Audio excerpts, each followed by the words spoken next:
অত্যন্ত উদ্বেগের পরিস্থিতি আপনারা জানেন ইতিমধ্যেই চলছে। একদিকে ঘরে বাইরে প্রবল চাপ বাংলাদেশের ভেতর, আর তার মধ্যেই পাকিস্তানকে নিষেধাজ্ঞা, তাও আবার আমেরিকা তারা করলেন। অত্যন্ত উল্লেখযোগ্য খবর, যেমনটা জানাচ্ছি, নিষেধাজ্ঞার মুখে এবার পড়ল পাকিস্তান। আর পাকিস্তান কেন নিষেধাজ্ঞার মুখে? অত্যন্ত উল্লেখযোগ্য, জানাই, পাকিস্তানি মিসাইল জঙ্গি গোষ্ঠীর হাতে যেতে পারে, আর এতে আশঙ্কিত আমেরিকা। আর এই জায়গাতেই আমেরিকা জারি করলো নিষেধাজ্ঞা, এবং এরই সঙ্গে আমেরিকা খুব সুস্পষ্টভাবে যেটা বলছে, পাক মিসাইল কর্মসূচি এবং একাধিক সংস্থা তাদের বিরুদ্ধে এবার মার্কিন নিষেধাজ্ঞা তারা কিন্তু জারি করে দিয়েছেন। ফলত পাক ঘনিষ্ঠতা একদিকে যেমন বাড়িয়ে বাংলাদেশ তারা বিষ নজরে রয়েছে আমেরিকার, আর ঘরে বাইরে প্রবল চাপ। এই আশঙ্কা জাগিয়ে বাংলাদেশের দুই সীমান্তে ভারতীয় সেনা তাদের তরফ থেকে মহড়াও শুরু। ফলত যে পরিস্থিতি চলছে সেই পরিস্থিতির আবহে তাহলে বাংলাদেশ আরও কতটা চাপে পড়তে পারে, আর তার সঙ্গে সঙ্গে আমেরিকার নিষেধাজ্ঞা জারি হওয়ার ফলে পাকিস্তানের চাপ বাড়া। আর এই পরিস্থিতির মধ্যেই কোন পরিস্থিতিতে ভারত উল্লেখযোগ্য পদক্ষেপ নিতে পারে অবশ্যই আলোচনা করব আমরা এই মুহূর্তে নিউজ রুমে। দুটো নিউজ রুমে আজকের মূল জায়গা, আমাদের সঙ্গে আমাদের চিফ রিপোর্টার সত্যজিৎ মুখোপাধ্যায় রয়েছে। সত্যজিৎ, অত্যন্ত উল্লেখযোগ্য পরিস্থিতি চলছে, আমরা জানি, আমরা প্রতিনিয়ত আলোচনা করছি, কিন্তু এবার তো দুটো দেশই, মানে বাংলাদেশ বলো আর পাকিস্তানি বলো, চরম সখ্যতা দুজনের মধ্যে, আর এবার তো এই নিষেধাজ্ঞা, কি মনে হচ্ছে? খুব একটা ভয়ানক পরিস্থিতি মণিময়, এবং বাংলাদেশের জন্য ছবিটা খুব গুরুতর হতে চলেছে। যে ছবিটা আমরা বলার চেষ্টা করব, যে আজকে যে তথ্য মণিময় জানাচ্ছিলেন এবং নির্দিষ্টভাবে যে ছবি আমাদের সামনে উঠে আসছে, যে প্রথম বিষয় দর্শকদের বলে রাখবো যে পাকিস্তানের একেবারে শিরে সংক্রান্তি, কারণ মার্কিন নিষেধাজ্ঞা জারি হয়েছে পাকিস্তানের বিরুদ্ধে, এবং যে তথ্য উঠে আসছে যে ওয়ার্ডেন প্রশাসন বা মার্কিন প্রশাসন ইতিমধ্যেই যে পাকিস্তানের লং রেঞ্জ ব্যালিস্টিক মিসাইলের যে প্রোগ্রাম বা পরিষ্কার বাংলা তাদের ক্ষেপণাস্ত্রগুলোর উপর নিষেধাজ্ঞা জারি করেছে। কি সেই নিষেধাজ্ঞা? পাকিস্তানের শাহিন 1, শাহিন 2, শাহিন 3 এই সমস্ত নিষেধাজ্ঞা, সেই সমস্ত ক্ষেপণাস্ত্রের উপর মার্কিন নিষেধাজ্ঞা জারি হয়ে গেছে, এবং বাইডেন প্রশাসন তারা তাদের যে নির্দিষ্ট গোয়েন্দা রিপোর্ট হাতে পেয়েছেন তাতে পরিষ্কার তথ্য উঠে এসছে যে পাকিস্তানের এই সমস্ত তৈরি হওয়া মিসাইল তা জঙ্গি গোষ্ঠীর হাতে যেতে পারে, এবং সে কারণেই নির্দিষ্টভাবে পাকিস্তানের সমস্ত মিসাইল কর্মসূচির উপর অনির্দিষ্টকালের জন্য নির্দিষ্টভাবে নিষেধাজ্ঞা জারি করেছে মার্কিন প্রশাসন। প্রথম বিষয় হলো, পাকিস্তান কি লং রেঞ্জ মিসাইল বানাচ্ছে, এটা নিয়ে যেমন প্রশ্ন উঠেছে, এবং সেই মিসাইল বানালে, কারণ পাকিস্তানের থেকে আমেরিকার দূরত্ব হচ্ছে প্রায় 12,000 কিলোমিটার বা তার আশেপাশে হবে, ফলে এত দূরত্ব মানে দূর বিশিষ্ট বা লং রেঞ্জ মিসাইল এখনও পর্যন্ত পাকিস্তানের হাতে নেই। পাকিস্তানের হাতে যে সর্বোচ্চ ব্যালিস্টিক মিসাইলটি আছে ইন্টারকন্টিনেন্টাল, সেটা হলো শাহিন 3। এই শাহিন 3-র রেঞ্জ হচ্ছে 2,700 কিলোমিটার, 2,500 থেকে 2,700 কিলোমিটার, এবং ইতিমধ্যে আমেরিকা যে তথ্য পাচ্ছে যে আমেরিকার অত্যন্ত মিত্র, যার দিকে চোখ তুলে তাকালেও আমেরিকা সঙ্গে সঙ্গে রুষ্ট হয়, সেই ইসরায়েলের বিরুদ্ধে পাকিস্তান হাত পাকাচ্ছে, এবং ইসরায়েলের বিরুদ্ধে বিভিন্ন জঙ্গি গোষ্ঠী লেবাননে আছে, বিভিন্ন জায়গায় আছে, সেখানে জঙ্গি গোষ্ঠীগুলোকে এই ক্ষেপণাস্ত্র পাকিস্তান দেবে এবং তারা ইসরায়েলের বিরুদ্ধে আক্রমণ শানাবে। এই তথ্য পাওয়া মাত্রই মিত্রর পক্ষে দাঁড়িয়েছে আমেরিকা, এবং ইসরায়েলের সঙ্গে ইসরায়েলের কোনো রকম ক্ষতি আমেরিকা চাইবে না, যে কারণে পাকিস্তানের সমস্ত এই যে ক্ষেপণাস্ত্রগুলোর উপর নিষেধাজ্ঞা জারি করে দিয়েছে। কী কী নিষেধাজ্ঞা হচ্ছে নির্দিষ্ট করে বলছি, শাহিন 1, শাহিন 2, শাহিন 3 এই 3টি ব্যালিস্টিক মিসাইল এবং তাদের সঙ্গে জড়িত 4টি সংস্থা যারা ওই মিসাইলগুলোকে বিভিন্ন যন্ত্রাংশ সাপ্লাই করে, এই সমস্ত সংস্থাগুলোকে এই নিষেধাজ্ঞার আওতায় আনা হয়েছে, এবং বলা হয়েছে যে এই সংস্থাগুলো কোনো দেশে নিষেধাজ্ঞা চলাকালীন আমেরিকা বা ন্যাটো গোষ্ঠীভুক্ত কোনো দেশের সঙ্গে কোনো রকম ব্যবসা করতে পারবে না, অর্থাৎ চরমভাবে নিষেধাজ্ঞার মুখে এই মুহূর্তে পাকিস্তান। এবং যে ছবি উঠে আসছে যে আমেরিকার গোয়েন্দা সূত্রে খবর যে সেন্ট্রাল এশিয়াতে তুর্কমেনিস্তান, কাজাকিস্তান বা আজারবাইজান যে 5টি দেশ রয়েছে ওই সেন্ট্রাল এশিয়াভুক্ত, এই দেশগুলোতে ইতিমধ্যেই পাকিস্তান নির্দিষ্টভাবে আইসিস জঙ্গি গোষ্ঠীকে প্রতিষ্ঠা করেছে। একই সঙ্গে আফগানিস্তানে আইসিস খোরাসানকে পাকিস্তান প্রতিষ্ঠা করেছে। এই সমস্ত যে জঙ্গি গোষ্ঠীগুলো আছে তাদের হাতে বিপুল পরিমাণ অস্ত্র পাকিস্তান তুলে দিতে চাইছে, এবং উল্টো দিকে বাংলাদেশ পাকিস্তানের মিত্র দেশ, সেই বাংলাদেশও ইতিমধ্যে পাকিস্তান তাদের জঙ্গি ঘাঁটিগুলোকে অ্যাক্টিভ করার চেষ্টা করছে। কারণ কিছু আগের খবর যে আনসারুল্লাহ বাংলা টিমের অন্যতম যে বড় জঙ্গি, যে ব্লগার খুন, অসংখ্য খুনে অভিযুক্ত জাকিরুল্লাহ, সেই জাকিরুল্লাহকে বাংলাদেশ সরকার, এই ইউনূস সরকার কিছু আগে কাশিমপুর সেন্ট্রাল জেল বাংলাদেশ থেকে ছেড়ে দিয়েছে। অর্থাৎ নির্দিষ্টভাবে পাকিস্তানের এই যে শাহিন ক্ষেপণাস্ত্র নিয়ে বাংলাদেশ লাফালাফি করছিল সেই দিন শেষ। কারণ এই শাহিন যে দেশ নেবে সে দেশ মার্কিন নিষেধাজ্ঞার আওতায় পড়বে, মার্কিন বিষ নজরে পড়বে। ফলে এই ব্যালিস্টিক মিসাইল নিয়ে বাংলাদেশ দুদিন আগে খুব নাচানাচি করছিল, বলছিল আমরা এই মিসাইল নেব, পাকিস্তান থেকে এটা নেব, সেটা নেব, ওয়ারেন্ট নেব, অনেক কিছু বলেছিল। এবং আরেকটি তথ্য জানা উচিত দর্শকদের, অন্তত ভারতীয় আমরা যারা রয়েছে আমাদের সেই বিষয়টা বোঝা উচিত, এবং বাংলাদেশি আমাদের যারা গুণমুগ্ধ দর্শক রয়েছেন তাদের জন্য বলে রাখি যে ভারতের অগ্নি সিরিজ বা পৃথ্বী সিরিজ যতগুলো সিরিজ আছে আমরা সরাসরি রাশিয়ার ইস্কান্দার এবং অন্যান্য যে ক্ষেপণাস্ত্র টেকনোলজি থেকে আমরা নির্দিষ্টভাবে এই টেকনোলজিকে শেয়ার করে আমরা এই ক্ষেপণাস্ত্রগুলোকে হাতে পেয়েছি। কিন্তু যে তথ্য পাকিস্তান শুরুর দিন থেকে জিহাদি রাষ্ট্র এবং চৌর্যবৃত্তিতে একদম পটু। কারণ পাকিস্তানের এই যাবতীয় ক্ষেপণাস্ত্র টেকনোলজি তারা মূলত খুব ভালোভাবে বলা যায় যে, মানে ভদ্রভাবে বলা যায়, সুমিষ্টভাবে বলা যায় যে নর্থ কোরিয়া থেকে হাতিয়ে নিয়েছিল এদের মিসাইল টেকনোলজি এবং যাবতীয় কিছু। এবং প্রয়াত প্রধানমন্ত্রী বেনজির ভুট্টো কোনো একটি সভাতে এটা বোধহয় বলে ফেলেছিলেন, তারপরে তাকে নিকেশ করে দেওয়া হয়।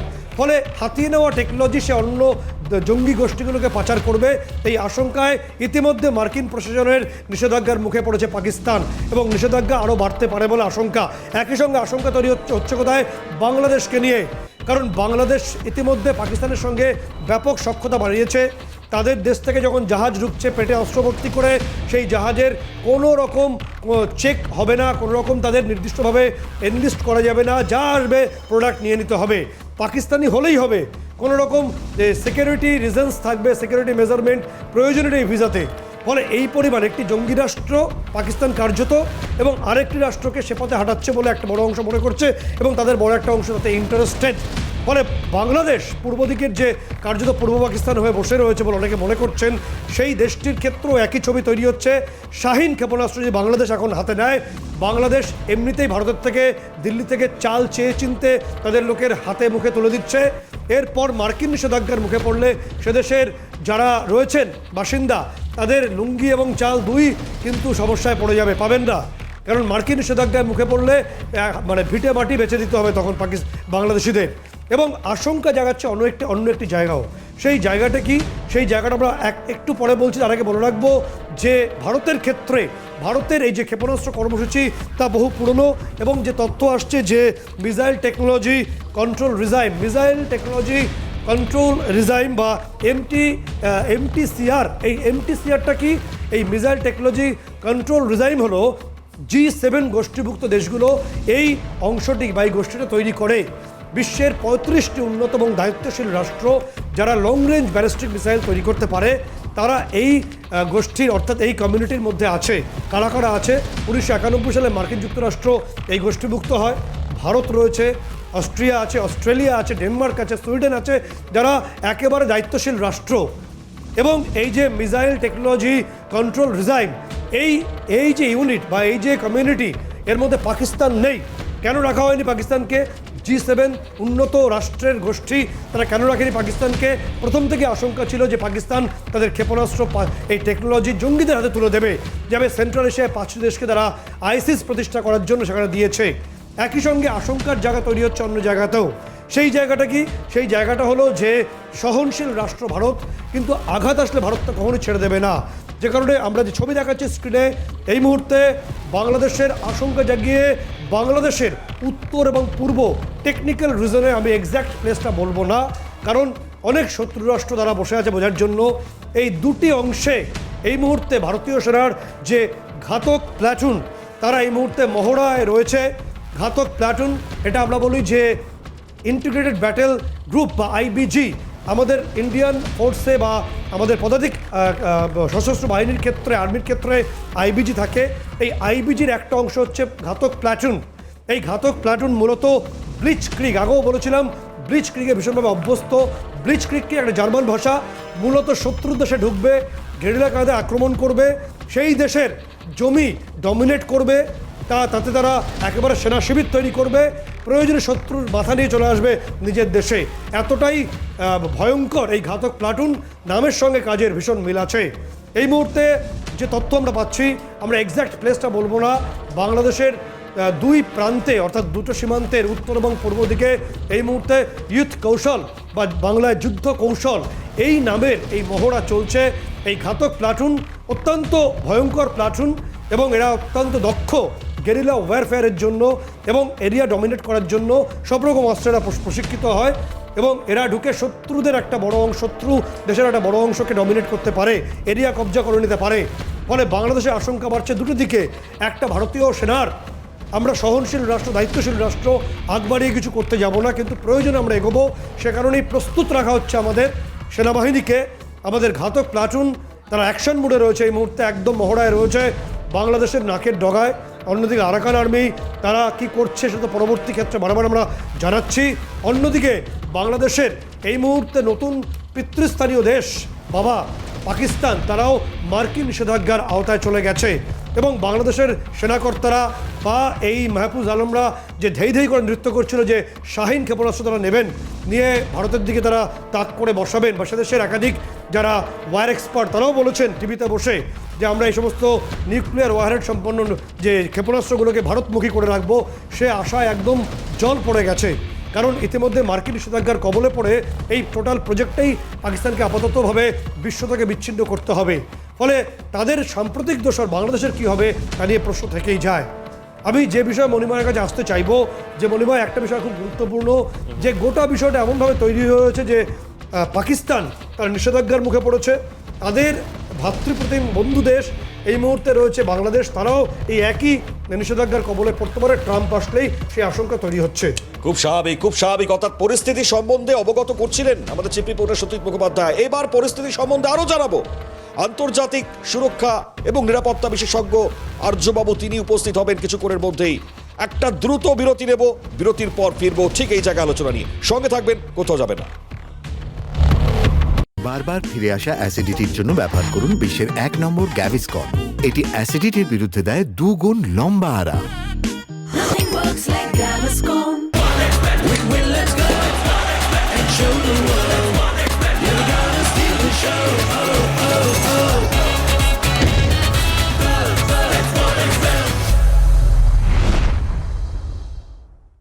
গন্ধ, রং ও খাঁটি ঝাঁজ এভরিডে রান্নার আপন স্বাদ। Everyday spices, 100% taste. Everyday spices, best. আমার কালেকশন অলওয়েজ ট্রেন্ডিং। অক্ষয়, আপনার নতুন কালেকশন ওয়াও, কিন্তু টয়লেটে নো হারপিক। ভালো ডিটারজেন্ট আছে তো? বেস্ট এভার নেই না? অনেকক্ষণ ঘষেছিলাম। মাত্র 5 মিনিটের কাজ ছিল, 10 গুণ ভালো সাফাই, 5 মিনিটে চমক, আর বেশ কয়েক ঘন্টা পর্যন্ত সুগন্ধিত থাকে। কি চমক! এখন হারপিক আমার চয়েস। এখনো এটা ট্রাই করেননি? করেছেন কি? শীতের মরশুমে নতুন বছরকে স্বাগত জানাতে আবরণের সমস্ত কেনাকাটায় থাকছে 10% ছাড়। এবার শাড়ি ছাড়াও পাচ্ছেন মহিলাদের আকর্ষণীয় শীতের পোশাক, পুরুষদের ব্লেজার, এছাড়াও পাচ্ছেন জয়পুরি রাজাই, দোহার ব্ল্যাঙ্কেট।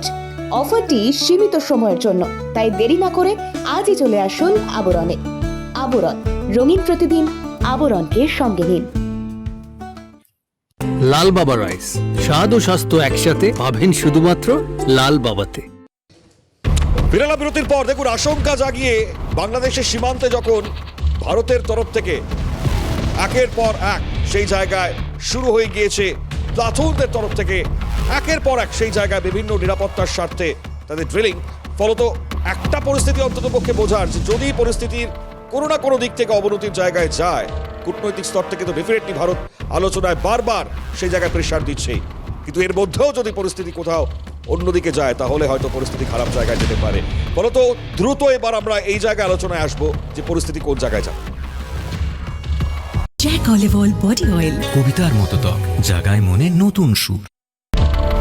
চলুন, আমাদের সঙ্গে চিফ রিপোর্টার সত্যজিৎ মুখোপাধ্যায় তো রয়েছে। সত্যজিৎ, আর্যবাবু তিনিও প্রস্তুত এই মুহূর্তে আজ তাকে স্বাগত জানাবো অনুষ্ঠানে যোগ দেওয়ার জন্য, এবং একই সঙ্গে দাঁড়িয়ে আমার একদম সম্পূর্ণ প্রশ্নের জায়গাটাই সত্যজিৎ হয়তো থাকবে যে এবার তাহলে পরিস্থিতি কোন জায়গায় যাবে এই নিষেধাজ্ঞার ফলে। একদমই যখনই একটা স্যাংশন হয়ে গেছে ইতিমধ্যেই, এবং এটা যে কোনো দেশ নয়, মার্কিন প্রশাসন যেমন করেছে, এমনিতেই পাকিস্তান তারা গ্রে লিস্টেড ছিল এই মুহূর্তে মার্কিন নিষেধাজ্ঞার পরিপ্রেক্ষিতে সে দেশের যাবতীয় যে সামরিক কর্মসূচি সংকুচিত হতে বাধ্য ধীরে ধীরে ধীরে ধীরে, কারণ 4টি সংস্থা ইতিমধ্যে, এবং আমেরিকা মানে ন্যাটো গোষ্ঠীভুক্ত দেশ, এবং সেই জায়গা থেকে দাঁড়িয়ে আমাদের সঙ্গে এই মুহূর্তে আর্যবাবু আছেন, আমি সেখানেও যাবো, পৌঁছাবো। আর্যবাবু, যে প্রশ্ন সবার আগে আপনাকে করব, যে মার্কিন নিষেধাজ্ঞা এই মুহূর্তে যে পাকিস্তানের লং রেঞ্জ ব্যালিস্টিক মিসাইল শাহিনের ক্ষেত্রে আমরা যদি দেখে নিই, শাহিন 2025 থেকে 2700 কিলোমিটার পর্যন্ত শাহিনের রেঞ্জ, আর আমেরিকার দূরত্ব পাকিস্তান থেকে 12,000 কিলোমিটার। একটা গোয়েন্দা রিপোর্ট আসছে যে এশিয়াভুক্ত ইসরায়েল এই মুহূর্তে জঙ্গিদের নজরে রয়েছে এবং পাকিস্তানের এই মিসাইল টেকনোলজি জঙ্গি গোষ্ঠীর হাতে যেতে পারে। এই আশঙ্কা থেকেই এবং একাধিক কারণ অন্যান্য আছে, সেই জায়গা থেকেই এই মার্কিন নিষেধাজ্ঞা পাকিস্তানের বিরুদ্ধে কতটা গুরুতর পাকিস্তানের জন্য এবং তার সঙ্গী দেশগুলোর জন্য। দেখুন, আমার প্রাথমিক অ্যাসেসমেন্ট এটা ইসরায়েল ভিত্তিক। যে আমেরিকা যে নিষেধাজ্ঞা জারি করেছে এটা ইসরায়েল ভিত্তিক, এবং আপনি একটা জিনিস তার সঙ্গেও লক্ষ্য করবেন যে এই যে F-16গুলো 2019 সালে বালাকোট এয়ার স্ট্রাইকের পরের দিনকে 27 ফেব্রুয়ারি 2019 আমাদের আগেনস্টে ব্যবহার করা হয়েছিল পাকিস্তানের তরফ থেকে, সেটা কিন্তু সম্পূর্ণ আমেরিকা এবং পাকিস্তানের মধ্যে যে মেমোরেন্ডাম অফ আন্ডারস্ট্যান্ডিং, মানে আমরা যেটাকে বলি MOU, তো সেইটাকে ভেঙে, ওই মেমোরেন্ডাম অফ আন্ডারস্ট্যান্ডিংটা ভেঙে সেটা করা হয়েছিল। আমেরিকা পাকিস্তানকে F-16 দিয়েছিল বা দিয়েছে, সেটা যে কোনো টেররিস্ট অ্যাক্টিভিটির আগেনস্টে বিরুদ্ধে ইউজ করার জন্য, কিন্তু ভারতের আগেনস্টে তারা ওয়ারে সিচুয়েশনে F-16কে ইউজ করেছে। ভারত কোনো টেরোরিজম কিন্তু করেনি পাকিস্তানের এগেনস্টে কোনো দিন। তো সেইটা সম্পূর্ণ চুক্তি ভেঙে সেই ক্ষেত্রে আমেরিকা কিন্তু একটা কথাও বলেনি প্রকাশ্যে। চার দেওয়ালের মধ্যে কি বলেছে না বলেছে তা আমরা কেউ জানি না, কিন্তু এটা আমেরিকার উচিত ছিল, তখন কিন্তু ডোনাল্ড ট্রাম্পই প্রেসিডেন্ট ছিলেন। তো সেই জন্য আমেরিকার ভূমিকাটা খুবই একটা দ্বিচারিতাপূর্ণ ভূমিকা, সেইটা সত্যজিৎবাবু আপনি নিশ্চয়ই ভালো বুঝবেন। তো সেইটা ইসরায়েল ভিত্তিক, এইটা আপনাকে আমি প্রথমেই বলে রাখি। পাকিস্তানের সঙ্গে ইন্ডিয়ার সম্পর্কের অবনতিতে কি করবেন না করবেন সেটা আমাদের জানা নেই, তাই ইন্ডিয়াকে সব থেকে আগে প্রস্তুত থাকতে হবে। আর একটা কথাও আমি এখানে বলতে চাই, সেটা হচ্ছে যে আমাদেরকে ভেবে দেখতে হবে, মানে again without any pride and prejudice, আমি এটা সম্পূর্ণ নিরপেক্ষ দৃষ্টিভঙ্গি থেকে বলছি, যদি কেউ ভারত সরকারের কেউ ভেবে থাকেন বা ভারত সরকার যদি ভাবেন যে SSB যথেষ্ট সীমা সুরক্ষা বল বাংলাদেশকে পর্যদস্ত করার জন্য, আমরা মূর্খের স্বর্গে বাস করছি। এটার সব থেকে পারফেক্ট এক্সাম্পল হবে গাজা এবং আপনার ইসরায়েলের যে আপনার যুদ্ধকালীন অবস্থা, সেখানে কিন্তু ইসরায়েলকে সমস্ত ধরনের আর্মামেন্টস ইউজ করতে হচ্ছে গাজা এবং তার সহযোগী দেশগুলোর এগেনস্টে। এইখানে বাংলাদেশের সঙ্গে সম্পর্কের অবনতি হলে বাংলাদেশের প্রধানমন্ত্রী কিন্তু এই মুহূর্তে আপনি দেখেইছেন যে ইজিপ্ট সফরে পাকিস্তানের প্রধানমন্ত্রীর সঙ্গে আলাপচারিতা করেছে এবং লক্ষণীয় ইজিপ্টে এবং কাতার।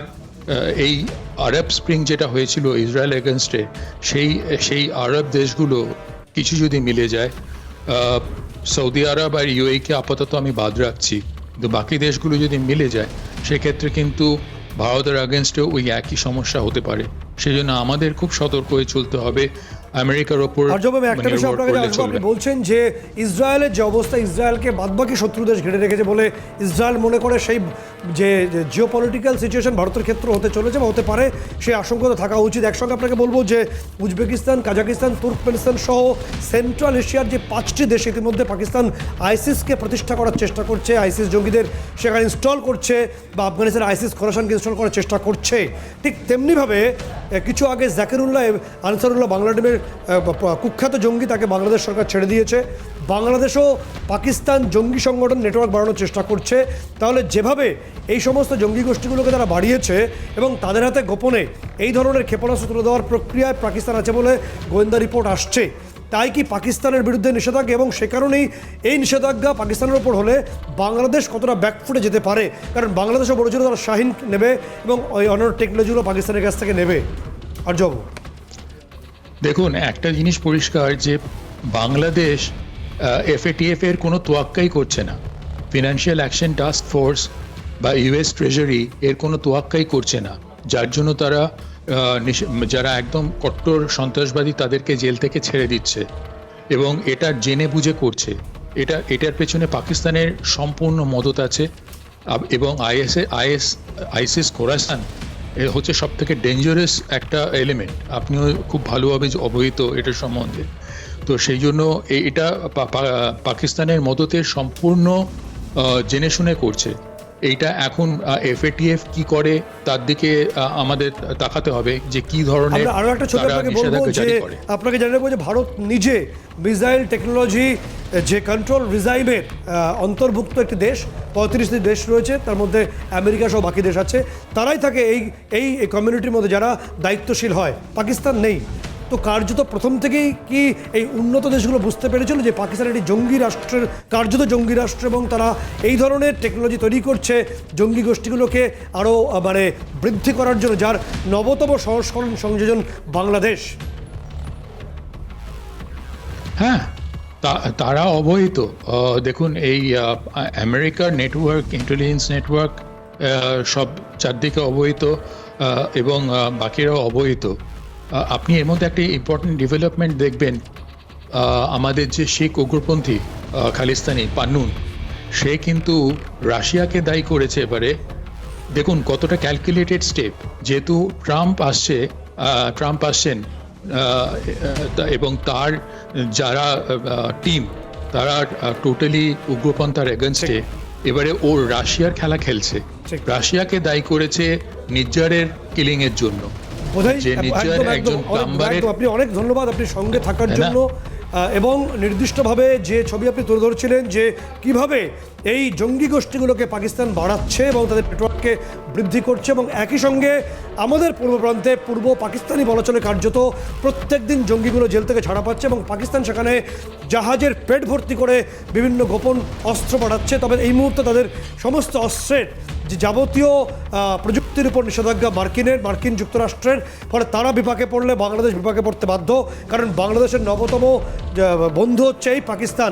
অনিমা সেই তথ্য সামনে আসছে, ফলে আমাদের মহড়া চলছে, আমরা বিষয়টাকে হালকাভাবে নিচ্ছি না, উত্তরভাবে মহড়া চলছে এবং ঘাতক প্লাটুন নামেও ঘাতক, কাজেও ঘাতক, ফলে বাংলাদেশের কিন্তু শিরা সংক্রান্তি এই মুহূর্তে বলাই চলে। একেবারেই তাই। অসংখ্য ধন্যবাদ জানাবো সত্যি সরাসরি নিউজরুম থেকে থাকার জন্য। যতই লাফালাফি করুন না কেন, পাকিস্তানের উপর ভর করে লাফালাফি, এবার তো ওয়াশিংটন সব সম্পত্তি বাজেয়াপ্ত করতে পারবে এই নিষেধাজ্ঞা জারি হওয়ার ফলে।